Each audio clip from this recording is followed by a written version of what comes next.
Assalamualaikum warahmatullahi wabarakatuh. Jumpa lagi di mata kuliah Teknologi Budidaya Tanaman. Adik-adik mahasiswa sekalian, pada video pembelajaran yang kelima kali ini kita akan membahas topik tentang pupuk dan pemupukan. Pengertian pupuk. Dalam arti sempit, pupuk merupakan bahan organik atau anorganik yang diberikan pada tanaman. Sedang dalam pengertian luas, pupuk adalah bahan untuk diberikan pada tanaman, baik langsung maupun tidak langsung, guna mendorong pertumbuhan tanaman, meningkatkan produksi dan kualitasnya akibat perbaikan nutrisi tanaman. Jadi, pemupukan merupakan penambahan pupuk pada tanaman atau tanah dan substrat lainnya. Dalam arti luas, pemupukan juga termasuk penambahan bahan-bahan lain yang dapat memperbaiki sifat-sifat tanah, sifat fisik, sifat kimia, sifat biologi tanah. Mengapa kita harus memupuk? Karena kehilangan hara yang disebabkan karena pencucian, erosi, penguapan, imobilisasi, dan sebagainya. Karena pengangkutan akibat panen. Masalah dasar dalam pemupukan. Dalam pertanian modern, pemupukan diperlukan. Namun dalam penggunaan pupuk tidak mudah karena menyangkut efisiensi dan penghematan. Yang meliputi jenis pupuk harus sesuai, perimbangan unsur hara tepat dosis, cara dan waktu. Produksi tinggi hanya diperoleh apabila faktor tumbuh secara menyeluruh berada pada keadaan optimal. Masalah pelaksanaan pemupukan di Indonesia bersifat tradisional, tidak lengkap unsur NPK-nya. Bila lengkap unsur NPK-nya, unsur lain dilupakan. Dosis, cara dan waktu tidak tepat. Kesulitan mendapatkan pupuk mahal, dosis kurang, mengabaikan sifat tanah, mengabaikan faktor iklim, proteksi tanaman tidak dilakukan. Klasifikasi pemupukan. 1. Atas dasar asal, alam, buatan atau pabrik. 2. Atas dasar sumber, pertanian atau dagang. 3. Atas dasar sifat kerja, langsung, tidak langsung. 4. Atas dasar kelarutan, bisa cepat larut, lambat larut. Atas dasar tipe senyawa kimia, organik, anorganik atau mineral. Atas dasar jumlah unsur hara, tunggal, majmuk. Atas dasar jumlah kebutuhan tanaman, makro, mikro. Sifat-sifat umum pupuk. 1. Pupuk buatan. Kadar unsur dinyatakan dalam persen unsur atau oksida. Persen N, persen P2O5, persen K2O. Higroskopisitas atau mudah tidaknya menyerap air. Berdasar kelarutan, larut air, misalnya SP36, TSP, DAP. Larut asam lemah, contoh asam sitrat, Fa, renania. Larut asam keras, fosfat alam. Reaksi fisiologis, ekivalen kemasaman, ekivalen kebasaan. Berdasarkan kecepatan kerja, pupuk yang cepat, sedang, dan lambat pengaruhnya. Yang keenam, berdasar indeks garam atau salt index. Salt index adalah kenaikan tekanan osmotik 100% gram pupuk dibagi dengan kenaikan tekanan osmotik karena 100 gram NaNO3 kali 100%.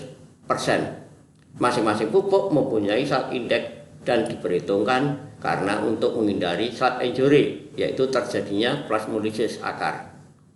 Besarnya salt index 1 per satuan unsur hara, 2 per dosis pupuk. Sebagai contoh, kebutuhan hara 50 kg N per hektar yang dipilih urea atau ZA. Untuk urea 100 per 46 kali 50 sama dengan 107 kg. Dari saat indeksnya 75,4. Saat indeks per dosis sama dengan 107 per 100 kali 75,4 sama dengan 80,7. Untuk ZA 100 per 21,2 kali 50 sama dengan 236 kg. Saat indeksnya 68,96. Saat indeks per dosis sama dengan 236 per 100 kali 68,96 sama dengan 162,7. Jadi kesimpulannya kita pilih urea. 2. Untuk pupuk organik. Pupuk kandang adalah kotoran padat dan kotoran cair beserta hamparan dan sisa pakan dari hewan peliharaan. Secara umum setiap ton pupuk kandang mengandung 5 kg N, 3 kg P25 dan 5 kg K2O.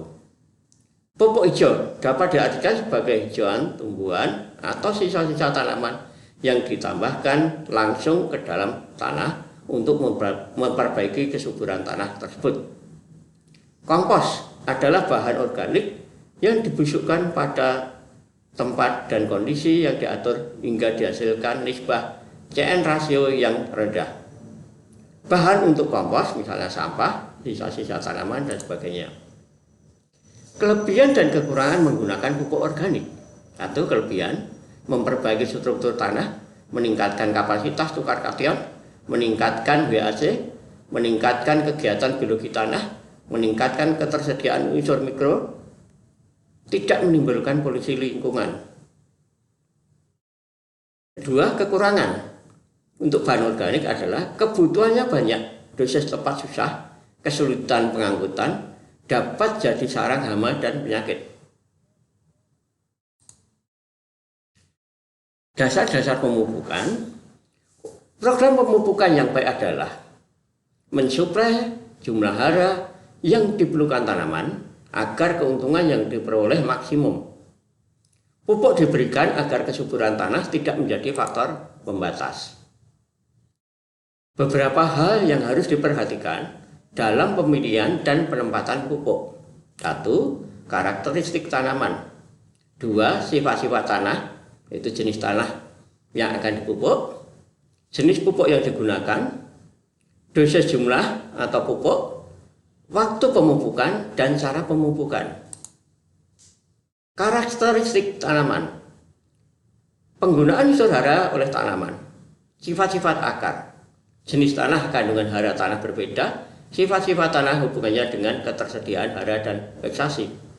Untuk jenis pupuk yang digunakan, berhubungan dengan sifat-sifat pupuk yang digunakan. Waktu pemupukan berhubungan dengan sifat-sifat pupuk. Contoh, cara bekerja pupuk ada yang lambat sebelum tanam dan cepat saat tanam atau di-split.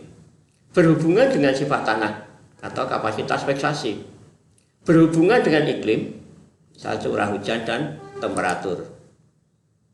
Cara penempatan pupuk. Penempatan pupuk padat. Ada yang disebar, broadcast, dan top dress, baris, set band, set dress, interrow, pop up. Pemberian pupuk cair dan gas, injection, vertigation, foliar application. Penyerapan unsur hara dari ion terlarut melalui akar-akar rambut dapat digambarkan sebagai berikut.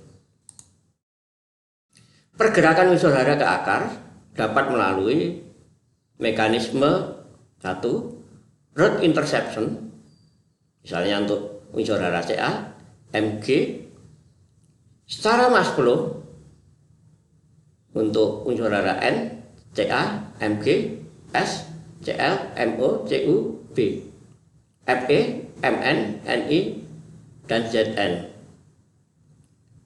Melalui mekanisme difusi, yaitu untuk unsur hara P dan K. Demikian adik-adik mahasiswa video pendek pembelajaran kali ini. Berjumpa lagi di video selanjutnya.